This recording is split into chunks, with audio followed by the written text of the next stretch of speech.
রবিউল আউয়াল মাস, এই মাসেই মানব জাতির কল্যাণের জন্য মানব জাতিকে সঠিক পথের নির্দেশনা দেওয়ার জন্য আল্লাহ রাব্বুল আলামিন তার প্রিয় হাবিব সাল্লাল্লাহু আলাইহি ওয়াসাল্লামকে দুনিয়াতে পাঠিয়েছেন।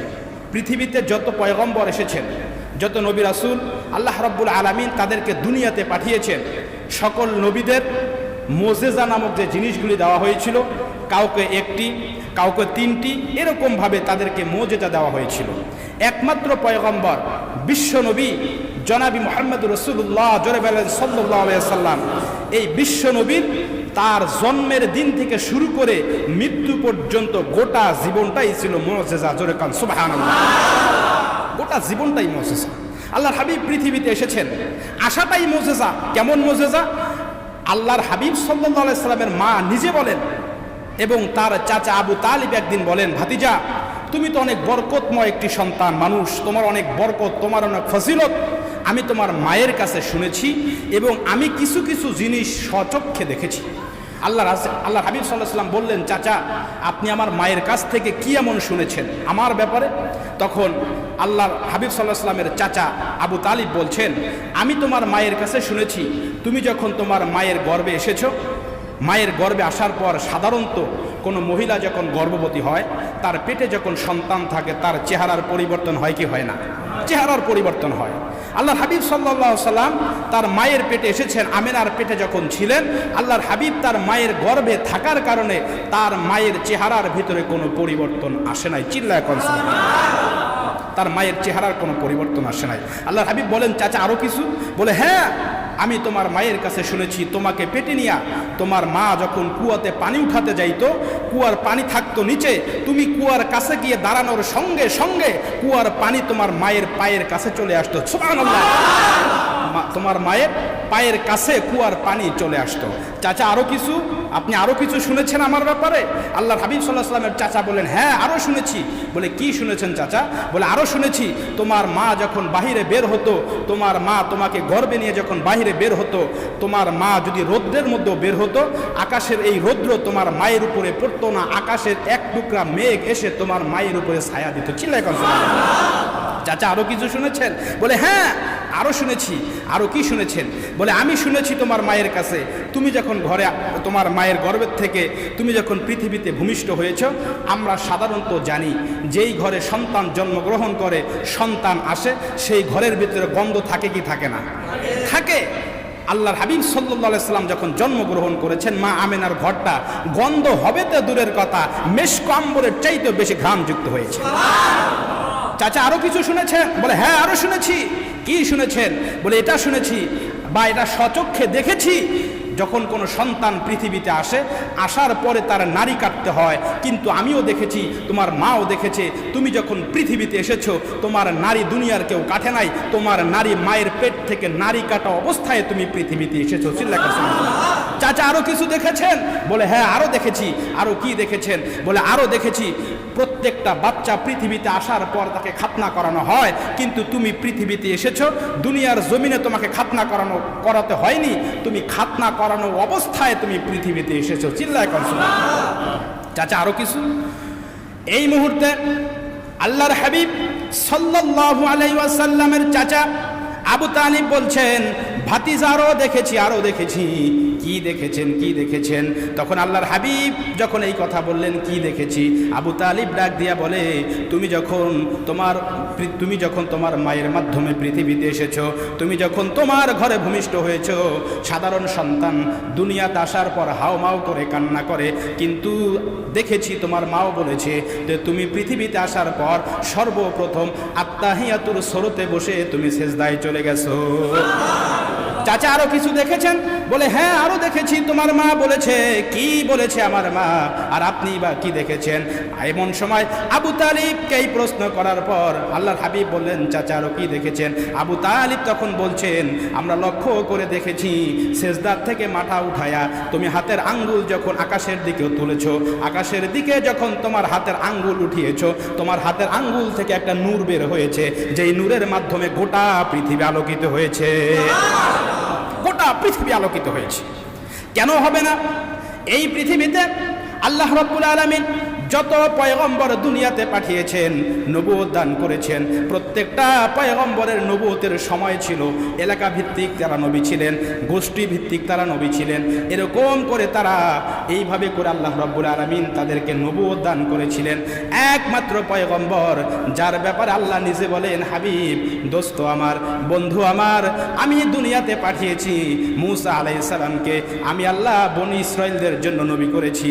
এইভাবে করে এক একটা পয়গম্বরকে কোনো গোত্রের জন্য নবী করেছি। কিন্তু একমাত্র আপনাকে আমার গোটা সৃষ্টি জগৎ যত দূর পর্যন্ত আছে, যেই যেই জিনিস আমি আল্লাহ সৃষ্টি করেছি, ওই গোটা সৃষ্টি জগতের জন্য আমি আল্লাহ আপনাকে নবী করে পাঠিয়েছি। হাবিব শুধু তাই না, শুধু গোটা সৃষ্টি জগতের জন্য নবী করে পাঠিয়েছি তা নয়, প্রত্যেকটা নবী দুনিয়া থেকে বিদায় হয়েছেন, তাদের নবুয়ত শেষ হয়ে গেছে। একমাত্র পয়গম্বর আল্লাহর হাবিব বিশ্ব নবী দুনিয়াতে এসেছেন। কিয়ামত পর্যন্ত আল্লাহর হাবিব চলে গেছে, কিন্তু কিয়ামত পর্যন্ত এই পৃথিবীর জমিন আল্লাহর নবীর নবুয়ত চলবে। আল্লাহর হাবিব চলে গেছেন, কিন্তু তার নবুয়ত, তার মুজিজা পৃথিবীতে আছে না নেই?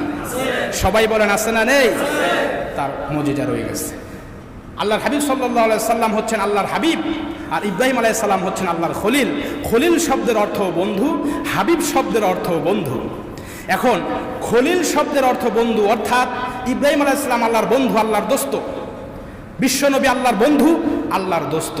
কিন্তু এখানে পার্থক্য রয়েছে। পার্থক্য কি? এখানে পার্থক্যটা হচ্ছে, ইব্রাহিম আলাইহিস সালামের কাছ থেকে আমার আল্লাহ সব কিছু নিয়ে তাকে খলিল করেছেন, বন্ধু করেছেন।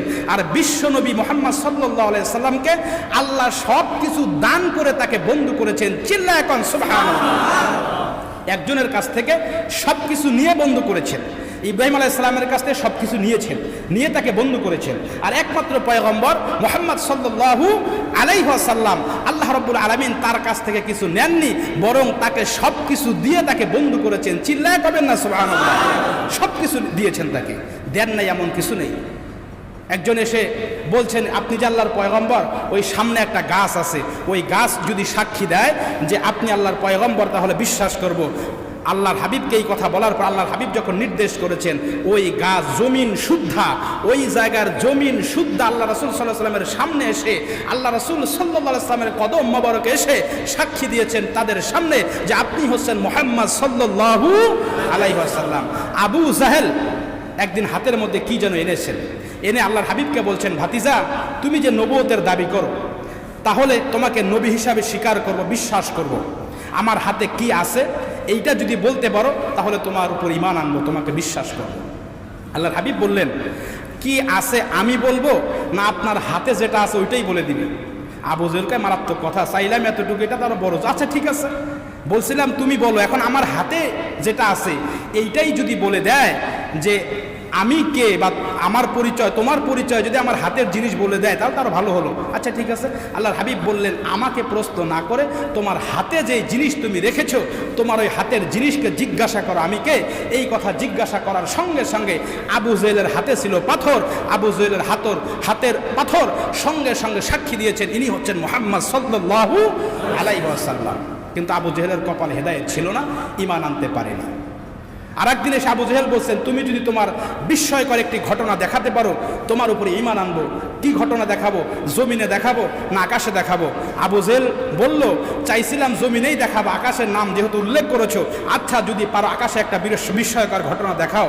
তখন আল্লাহর হাবিব তার হাতের আঙ্গুল উঠিয়ে আকাশের চাঁদের দিকে যখন এইভাবে ইশারা করলেন, আল্লাহর হাবিব সাল্লাল্লাহু আলাইহি ওয়াসাল্লামের হাতের আঙ্গুলের ইশারায় আকাশের চাঁদ দ্বিখণ্ডিত হয়েছে। চিল্লায় কোন সুবহানাল্লাহ। এত কিছু দেখার পরেও আবু জেহেল নামক কুলাঙ্গার, তার কপালে ঈমান জোটে নাই। ঈমান বড় ভাগ্যের ব্যাপার, ঈমান বড় দামি জিনিস, এটা বড় ভাগ্যের ব্যাপার, বড় মূল্যবান জিনিস। এই দামি জিনিস সকলের কপালে জোটে না। একটা কথা আছে, প্রভাত আছে, যে সকলের পেটে কিন্তু ঘি হজম হয় না, আছে না একটা কথা, একটা প্রভাত আছে, গ্রাম্য একটা প্রভাত আছে, সকলের পেটে ঘি হজম হয় না। তা আবু জেহেল হচ্ছে সেই মার্কা লোক যার কপালে ইমান জোটেনি। এত কিছু দেখার পরেও, চোখের সামনে বিশ্ব নবীকে দেখার পরেও আল্লাহর হাবিবের উপর ইমান আনতে পারে নাই। আবু জেহেলের কপালে জোটে নাই। আবু জেহেলের চাইতে কুলাঙ্গার, আবু জেহেলের চাইতে নিকৃষ্ট মানুষ কি পৃথিবীতে আছে? আবু জেহেল নিকৃষ্ট, যে আল্লাহর হাবিবকে দেখার পরেও তার নসিবে ইমান আনা হলো না, ইমান আনতে পারলেন না, ইমান আনতে পারলেন না। এই জন্য ইমান বড় মূল্যবান জিনিস, বড় দামি জিনিস। এই দামি জিনিসটা আমরা পেয়েছি। পৃথিবীতে যত পয়গম্বর এসেছেন, সকল পয়গম্বরদের শ্রেষ্ঠ পয়গম্বর হচ্ছেন আমার আপনার পয়গম্বর বিশ্বনবী জনাবি মুহাম্মদ রাসূলুল্লাহ সাল্লাল্লাহু আলাইহি সাল্লাম। এই বিশ্বনবীর উম্মত হতেও আমরা পেরেছি। এত কিছু পাওয়ার পরেও যদি আমরা জান্নাতি হতে না পারি, পরকালীন জীবন যদি আমাদের সফল না হয়, আমাদের চাইতে কপাল পোড়া এই জমিন আর কেউ হতে পারে না।